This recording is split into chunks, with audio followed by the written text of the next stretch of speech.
बघू बघू. आहा, छान आहे बाई, पण ठेवायचा कुठे? ठेवायचा कुठे? त्यात काय मोठे, बांधूया घरटे.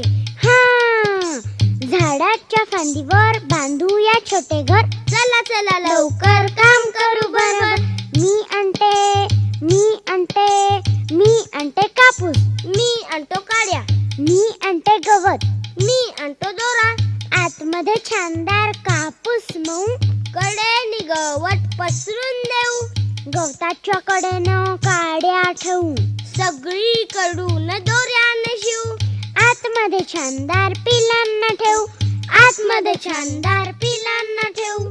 पिल्ले काय करतील? साऱ्याशी खेळतील. दाणा खातील. पाणी पितील. गवताच्या गादीत कापसाच्या उशीत चिमुकली पिल्ले राहतील खुशीत.